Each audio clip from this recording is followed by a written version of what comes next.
Bob, let these lists here represent results that you're getting in your life. Then he asked me if I thought he was a happy person. And I said, yeah, thought he was.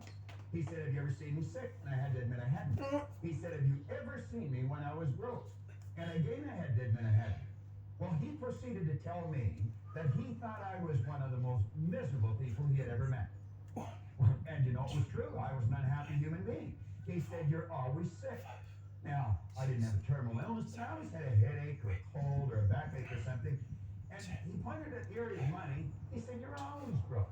He said, you're forever trying to hit somebody up for a couple of dollars for gas. Now, if I was to put this in proper perspective for you, I was earning $4,000 a year at the time, and I owed $6. So you see, I wasn't really interested in being happy or healthy at the time. I figured if I could just get this money problem straightened out, everything was going to be great. He proceeded to tell me that there were certain laws governing happiness, and if you follow them, you can just keep getting happier and happier. That sounded a little foreign to me, but that was his opinion. And he pointed out that you and I have an ingenious system built within us to keep our body in excellent working order. And then when he talked about the area of money, he said, you know, he said there's exact laws governing wealth.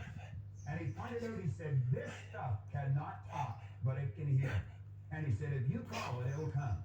Well, I can assure you, I was ready to yell at the top of my lungs. I mean, if there was anything I wanted, it was some money. I figured it would take the heat off for a little while. Ray suggested that I go out and buy this book. It's Napoleon Hill's book, Think and Grow Rich. And you know, he said there's a secret in this book. And he said, if you can find the secret in the book, you can have anything you seriously want. Now, you take a person that's unhappy, not very healthy, is in debt, you'd have a difficult time accepting that. I was 26, and I just couldn't accept the idea. But as Ray said, your way's not working, why don't you try his? And that's what I'd like to suggest to you today. If you're not getting the results you want, your way obviously isn't working, why don't you try ours? Now, I often mention that John and I got licensed to brag about every idea we use because none of them are ours.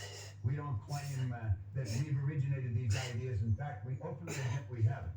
We've just gathered them from books here and seminars there and great teachers all over the world. And what we've done is put them together in an organized, coherent manner. So, if your way is not giving you the results you want, I would suggest that you take a real serious look at these ideas. Now, I looked for the secret and I couldn't find it, but I found in one place here, he said a peculiar thing about this secret is that those who once acquire it and use it find themselves literally swept onto success with but little effort, and they never again submit to failure. What a marvelous promise. He said, if you doubt this, study the names of those who have used it wherever they've been mentioned. Check their records for yourself, and you'll be convinced. Now, he lists upwards of 100 names here. He's got Henry Ford, William Wrigley, James J. Hill, George Eastman, Theodore Roosevelt. He goes on here, John D. Rockefeller, Thomas Edison, Luther Burbank, Woodrow Wilson. How could I relate to any of those people? I couldn't relate to them. But you see, in that first part, he said, check their names or check their records wherever they've been mentioned. So I did that. And I got out books on Edison, and I got books on Rockefeller, and I got books on Woodrow Wilson, and all the great people that he had mentioned here. And you know what I found? I found they were no different than you. They were no different than me. Many of them had very little formal education, which made me feel fairly comfortable because I didn't either. Many of them had very, very rough roads to start on. But I found that we're essentially all the same. Do you know what was different? The results they were getting.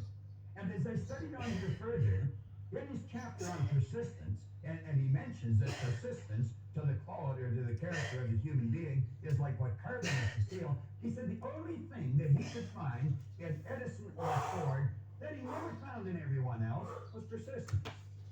They'd get a hold of an idea and they'd stick with that idea.